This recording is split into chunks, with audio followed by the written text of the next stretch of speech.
बिस्मिल्लाहिर्रहमानिर्रहीम। अस्सलाम वालेकुम। अफगानिस्तान और पाकिस्तान के माबेन होने वाला मैच देखने के लिए शाद खान अफरीदी भी स्टेडियम में मौजूद थे। शाद खान अफरीदी ने बहुत ही शानदार बात कही है, जबकि अफगानिस्तान के विकेटकीपर बल्लेबाज ने कौमी क्रिकेट टीम के बारे में क्या कहा, आज के ज़ेर नज़र वीडियो में आप भाइयों को इसी बारे में बताएंगे। मगर मजीद तफसील में जाने से पहले इस वीडियो को लाइक करें और कमेंट सेक्शन में आप भाई इस अपडेट के मुतालिक अपनी राय के इज़हार जरूर करें। शाद खान अफरीदी ने गुज़िश्ता रोज होने वाले पाकिस्तान और अफगानिस्तान के मैच में अपने अहले खाना के साथ शिरकत की, जहां शायकीन क्रिकेट उन्हें देखकर बहुत खुश हुए। इस मौके पर मुदाओं की जानिब से शाद खान अफरीदी की चंद तस्वीर सोशल मीडिया पर शेयर की गई, जो कि मैच के दौरान स्टेडियम में ली गई थी। इन तस्वीर में शाद खान अफरीदी के हाथ में कॉफी का कप मौजूद है और उन्हें कॉफी पीते हुए एंजॉय करते देखा जा सकता है। शाद खान अफरीदी ने अपने ट्वीट में लिखा कि लाजवाब फतह, लाजवाब कॉफी, लाजवाब माहौल और मेरी लाजवाब टीम। उन्होंने मजीद लिखा कि मैं पाक अफगान मैच और आसिफ अली की फिनिशिंग से बहुत लुत्फ अंदोज हुआ।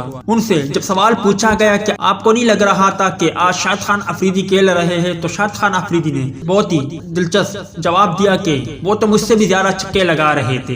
दूसरी जानिब अफगान क्रिकेट टीम के विकेटकीपर मोहम्मद शहजाद ने T20 वर्ल्ड कप के लिए पाकिस्तान को फेवरेट करार दे दिया है। ICC की जानिब से जारी की गई वीडियो में अफगान क्रिकेट टीम के खिलाड़ियों से टूर्नामेंट का फाइनल खेलने वाली टीम से मुतालिक उनकी राय मालूम की गई, जिस पर ज्यादातर अफगान खिलाड़ियों ने अफगानिस्तान के फाइनल में पहुंचने की बात की। जब फाइनल के लिए दूसरी टीम का पूछा गया तो उनका कहना था कि फाइनल में अफगानिस्तान का मुकाबला भारत से होगा, लेकिन जब विकेटकीपर मोहम्मद शहजाद से पूछा गया तो उन्होंने पाकिस्तानी टीम को फाइनल के लिए फेवरेट करार दिया।